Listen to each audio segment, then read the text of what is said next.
Good morning children. मेरे channel online study hub में आपका स्वागत है। प्यारे बच्चों, आज हम चौथी कक्षा की विषय परिवेश अध्ययन की पाठ्य पुस्तक झरोखा का पाठ 2 नेहा का जन्मदिन को रीड भी करेंगे और इसमें आए हुए क्वेश्चन आंसर अदर एक्टिविटीज को भी हल करना सीखेंगे। तो देखिए बच्चों, नेहा का जन्मदिन। आज नेहा का जन्मदिन है। ये तस्वीर ध्यान से देखिए बच्चों। ये कौन है पता है? ये है नेहा और आज इसका जन्मदिन है और इसके जन्मदिन पर इसके प्यारे प्यारे दोस्त भी आए हुए हैं, है ना? और साथ में इसके मम्मी पापा हैं। अब देखिए, हम पढ़ना शुरू करते हैं। आज नेहा का जन्मदिन है। उसके घर में खुशी का माहौल है। नेहा की नीतू दीदी और गोपाल भैया ने घर को गुब्बारों और कागज की फरियों से सजाया है। शाम को नेहा के मित्र पिंकी, चीनू, मीनू, टिल्लू, निधि और सोनू उसके घर आए। सब नेहा के लिए उपहार लाए। सबने नेहा को जन्मदिन की बधाई दी। तभी नेहा ने देखा कि पड़ोस से ज्योति और उसके विनय भैया भी आए हैं। विनय भैया काला चश्मा पहने हुए थे। उसके हाथ में सफेद रंग की एक छड़ी थी। ज्योति ने बताया कि विनय भैया की आवाज बहुत सुरीली है। यह जानकर वहां सभी लोगों ने विनय को एक गाना गाने को कहा। उनका गाना सुनकर वहां उपस्थित लोगों ने खूब तालियां बजाई। देखो बच्चों, अब आप इस तस्वीर को ध्यान से देखिए। यहाँ पर देखो, ये है विनय। काला चश्मा पहने हुए हैं और हाथ में एक सफेद रंग की छड़ी ले रखी है इन्होंने। ठीक है। आगे है, सोचो और लिखो। तुम्हारा जन्मदिन कब आता है? तारीख और महीने का नाम लिखो। तो बच्चों, आपका जन्मदिन जब आता है उसकी आपको तारीख लिखनी है और महीने का नाम लिखना है कि आपका जन्मदिन कब आता है। यहाँ पर है आगे क्वेश्चन कि तुम अपना जन्मदिन कैसे मनाते हो। तो आपको यहाँ पर लिखना है आप अपना जन्मदिन कैसे मनाते हैं, किस किस के साथ मिलकर मनाते हैं। जन्मदिन पर किस किस को बुलाते हो। तो यहाँ पर आपको ये भी लिखना है कि आप अपने जन्मदिन पर किस किस को बुलाते हो, आपके कौन कौन दोस्त आते हैं, आपके पड़ोस से कौन आते हैं, ये सब आपको यहाँ पर लिखना है। आगे है, सुनो और पहचानो। गोपाल ने बच्चों से कहा, आओ एक खेल खेलते हैं। इस खेल में आंखों पर पट्टी बांधकर आवाजों को पहचानना है। नीतू दीदी घुंघरू, घंटी, गुब्बारे वाली पीपनी, बांसुरी आदि कुछ वस्तुएं लाई और मेज पर रख दी। खेल शुरू होने पर सबसे पहले टिल्लू की आंखों पर पट्टी बांधी गई। गोपाल ने घंटी बजाई और पूछा, बताओ यह किस चीज की आवाज है? टीलू बोला, यह तो घंटी की आवाज है। तभी सब एक साथ बोले, बिल्कुल ठीक। उसके बाद चीनू की आंखों पर पट्टी बांधी गई। गोपाल ने एक और चीज बजाई। चीनू बोली, यह तो मोबाइल की रिंगटोन है। विनय झट से बोला, रिंगटोन नहीं, यह तो घुंघरुओं की आवाज है। इसी समय सबको एक मीठी धुन सुनाई दी। वाह, यह तो बांसुरी की आवाज है, सोनू बोला। तभी रसोई घर से बर्तन गिरने की आवाज आई। गोपाल ने पूछा, बताओ यह किस बर्तन की आवाज है? निधि और टीलू एक साथ बोले, यह गिलास के गिरने की आवाज है। गोपाल ने कहा, सही पहचाना, अब आगे है बच्चों सोचो और लिखो। तो यहाँ पर देखो तालिका दी गई है। तालिका में दी गई वस्तुओं के सामने उनसे उत्पन्न आवाजें लिखो। तो देखो इस तालिका में यहाँ पर वस्तुओं के नाम लिख रखे हैं और यहाँ पर आवाज हमें लिखनी है कि वो कौन सी आवाज उत्पन्न करते हैं। एक देखो बच्चों करके दिखाया गया है, जैसे है घुंघरू। घुंघरू कैसे की आवाज कैसी आती है? छन छन। यहाँ है घंटी। घंटी की आवाज कैसे आती है पता है? टन टन, है ना। ये है चूड़ियां। चूड़ियों की आवाज कैसी आती है बताओ? खन खन। और ये है नल से टपकता पानी।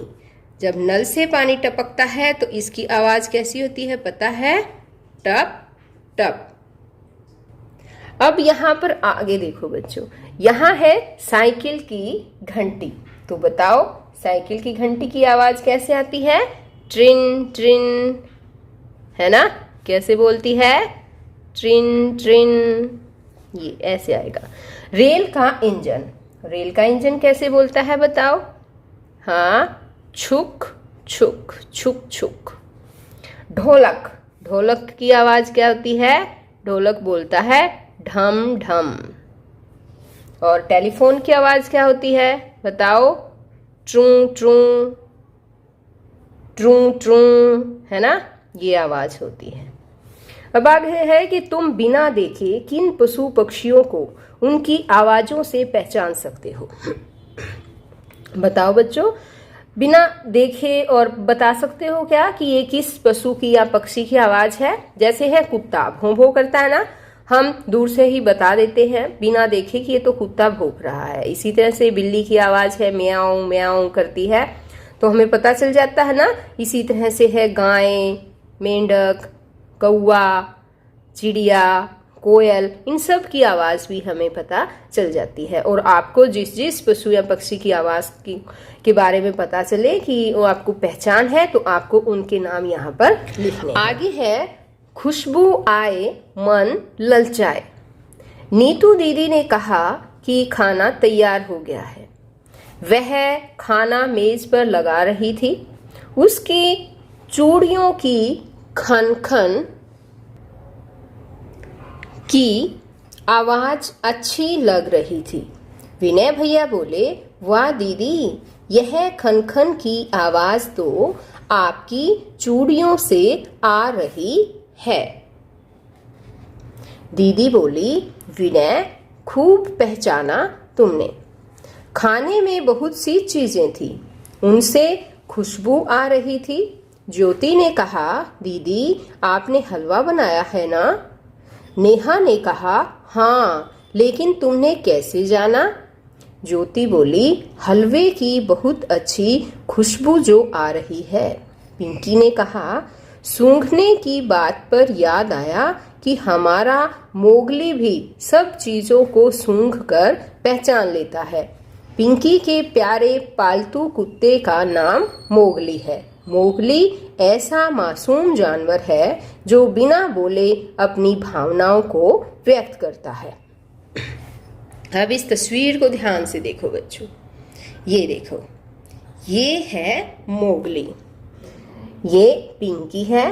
पिंकी ने ये कुत्ता पाल रखा है और इसका नाम रख रखा है मोगली। और ये मोगली जो है वो सब चीजों को सूंघकर पहचान लेता है। ये बोलता नहीं है लेकिन फिर भी अपनी भावनाओं को व्यक्त करता है। अब आगे है, अब बताओ मोगली और किस किस चीज को सूंघकर पहचानता होगा। तो बताओ बच्चों, और किस चीज को सूंघकर पहचानता होगा? पता है? मोगली खाने की चीजों को पहचान लेता होगा। और बताओ, वह परिवार के सभी सदस्यों को भी सूंघकर पहचान लेता होगा, है ना। इसी तरह से यहाँ पर और अन्य क्वेश्चन आंसर भी दे रखे हैं। चलो उसको भी हम बारी बारी से सीखते हैं। अब देखिए नेक्स्ट क्वेश्चन है हमारा, क्या तुम्हारे पास भी कोई पालतू पशु है? तुम उसे किस नाम से बुलाते हो? तो अब जो भी तुम्हारे पास पालतू पशु है उसका नाम आपको लिख देना है। जैसे कि यहाँ लिख रखा है, मेरे पास एक पालतू खरगोश है, उसे मैं टूटू के नाम से बुलाता हूँ। अगला क्वेश्चन है, जब उसे भूख लगती है तो वह कैसे बताता है? जब उसे भूख लगती है तो वह शोर करने लगता है। आगे क्वेश्चन है कि वह तुम्हारे प्रति प्यार कैसे दर्शाता है? आंसर आएगा कि वह मेरे ऊपर चढ़ जाता है, मुझे सूंघने लगता है। नेक्स्ट क्वेश्चन है, जब तुम बाहर से घर आते हो तो वह क्या करता है? जब मैं बाहर से घर आता हूँ तो वह इधर उधर भागने लगता है, मेरे पैरों में लोट-पोट होने लगता है। नेक्स्ट क्वेश्चन है कि जब घर के दरवाजे पर कोई अजनबी आता है तो उसका बर्ताव कैसा होता है? आंसर आएगा, जब दरवाजे पर कोई अजनबी आता है तो वह डर के मारे दुबक जाता है। तो ये तो बच्चों यहाँ पर खरगोश की बात बता रखी है, और आपने जो पालतू पशु पाल रखा है, यानी कोई कुत्ता है, बिल्ली है, तो आप उनके बारे में, उनकी आदतों के बारे में ये सब क्वेश्चंस जो है उनके बारे में लिख सकते हैं। अब आगे देखो कि बच्चों ने एक साथ बैठकर खाने का आनंद लिया। अंत में सबने एक एक रसगुल्ला खाया। अब आगे है बच्चों छूकर जानना, यानी कि हम किन किन वस्तुओं को छूकर पहचान सकते हैं। देखिए, जन्मदिन की पार्टी समाप्त होने से पहले नेहा ने हर एक बच्चे को बजने वाली एक एक गेंद उपहार में दी। विनय ने गेंद को बजाया। वह बोला, वाह, यह तो बहुत अच्छी गेंद है, मैं तो इसकी आवाज सुनकर ही इसको लपक सकता हूँ। उनकी बात सुनकर सोनू ने गेंद को उछाला। विनय ने गेंद को तुरंत लपक लिया। विनय ने नेहा से कहा, गेंद देने के लिए धन्यवाद। उपहार लेकर बच्चे अपने अपने घर चले गए। नेहा ने ज्योति से कहा, आओ ये पैकेट खोलें और देखें कि इनमें क्या क्या है। अब ज्योति कहती है, हाँ ठीक है, विनय भैया भी इस काम में हमारी सहायता करेंगे। ज्योति ने एक पैकेट खोला और बोली, देखो इसमें कितनी प्यारी गुड़िया है। विनय ने भी एक उपहार उठाया और बोला, लो इसमें पुस्तक है, मैंने छूकर पहचान लिया है। अब आगे है सोचो और लिखो। दी गई चीजों या क्रियाओं को तुम किस किस तरह से पहचानते हो? ठीक उत्तर के खाने में टिक का चिन्ह लगाओ। तो देखो बच्चों, यहाँ पर हमें ये टिक का निशान लगाना है। यहाँ देखो ये एक तालिका दी गई है और इस तालिका में चीज, इसको कैसे पहचान सकते हैं? छूकर, सुनकर, चखकर, सूंघकर या देखकर। तो जो भी उसमें सही होगा उस ठीक उत्तर पर हमें टिक का निशान लगा देना है। अब देखो, मिर्च तीखी है, तो हम मिर्च तीखी है ये कैसे पहचानते हैं? छूकर, सुनकर, चखकर, सूंघकर या देखकर? बताओ, चखकर। तो यहाँ पर टिक आ जाएगा। नींबू खट्टा है, ये भी हम चखकर ही हमें पता चलता है। पत्थर सख्त है, तो पत्थर के बारे में जी हम छूकर पता कर सकते हैं और इसे देखकर भी पता लगा सकते हैं। कपड़ा ऊनी है, ऐसे ही कपड़े को भी छूकर पता चलता है और देखकर पता चलता है। गुलाब खुशबू देता है, इसको कैसे पहचान सकते हैं बताओ हम? हाँ शाबाश, गुलाब खुशबू देता है, छूकर पता चलता है क्या? और सूंघकर? हाँ, तो इसका आ जाएगा सूंघकर। आगे है गुथा हुआ आटा। अब आटा गुथा हुआ है, उसको छूकर भी पता चल जाता है और उसे देखकर भी पता चल जाता है। कपड़े का जलना, कपड़े का जलना जो है वो बताओ बच्चों। कपड़ा जल गया है हमें कैसे पता चलता है? सूंघकर और देखकर। आगे है बादल गरज रहे हैं, ये बताओ सुनकर। हम बादल की गर्जना हमें सुनाई देती तो पता चल जाता है। पके हुए आम के बारे में, पका हुआ आम चखकर, है ना, और सूंघकर कि ये आम है और पका हुआ है। अब आगे है बकरी का मीमियाना। बकरी मीमियाती है, ये बात हमें सुनकर पता चलती है। बारिश की छमछम भी हमें सुनकर, और गैस का लीक होने, अगर गैस लीक हो रही होती है तो सूंघ कर पता चल जाता है। अगरबत्ती का जलना, ये भी हमें सूंघ कर पता चल जाती है कि अगरबत्ती जल रही है। आगे है गन्ना मीठा है तो हमें चख कर पता चलता है बच्चों, तो ये चख कर इसके अंदर हम टिक लगा देंगे। तो बच्चों आज इस वीडियो में केवल इतना ही। नेक्स्ट वीडियो में मैं आपको और आगे जो भी आपके इस पाठ में जो भी आगे आधा बचा हुआ पाठ है उसमें आने वाले क्वेश्चन आंसर को हल करना समझाऊंगी। बच्चों अगर आपने मेरे चैनल ऑनलाइन स्टडी हब को अभी तक सब्सक्राइब नहीं किया तो प्लीज़ सब्सक्राइब भी करें और साथ में दी बेल आइकन को ज़रूर प्रेस करें। तो बच्चों फिर मिलते हैं एक नई वीडियो में, तब तक के लिए बाय बच्चों।